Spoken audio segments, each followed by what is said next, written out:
8 ஆண்டுகளுக்கு முன் motor cycle விபத்தில் சிக்கி சிகிச்சை பெற்ற போது மருத்துவர்களின் கவனக்குறைவால் மூளையில் காயமடைந்த முன்னாள் பாதுகாவலருக்கு 1.8 மில்லியன் ரிங்கேட் இழப்பீடு வழங்க உத்தரவிடப்பட்டுள்ளது.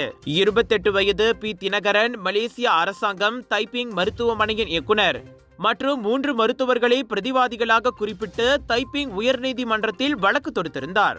இந்நிலையில் தனது வழக்கின் முகாந்திரத்தை நிரூபித்திருப்பதால் தினகரன் முன்வைத்த கோரிக்கைகளில் பெரும்பாலானவற்றை நீதிமன்றம் ஏற்றுக்கொள்வதாக நீதிபதி நோரோவினா முகமது நூர்தீன் கூறினார். 2016 ஆண்டு ஜனவரி 2ஆம் தேதி மதியம் 1 மணி அளவில் தினகரன் ஓட்டிச் சென்ற மோட்டார் சைக்கிள் காருடன் மோதியது. அதில் பல எலும்பு முறிவுக்கு ஆளான அவர் தைப்பிங் மருத்துவமனைக்கு கொண்டு செல்லப்பட்டார். எனினும் பிரதிவாதிகளின் போதிய கண்காணிப்பு இல்லாததாலும் விபத்து நிகழ்ந்த 24 மணி நேரங்களுக்குள் அறுவை சிகிச்சை செய்ய தவறியதாலும் அவரின் நிலைமை மோசமாகி மூளையில் நிரந்தர காயம் ஏற்பட்டுவிட்டது. எனவே தினகரனின் இன்றைய நிலைமைக்கு பிரதிவாதிகளே கூட்டு பொறுப்பு என கூறி நீதிபதி அந்த 1.8 மில்லியன் ரிங்கேட் இழப்பீட்டுத் தொகையை வழங்குமாறு அவர்களை உத்தரவிட்டார்.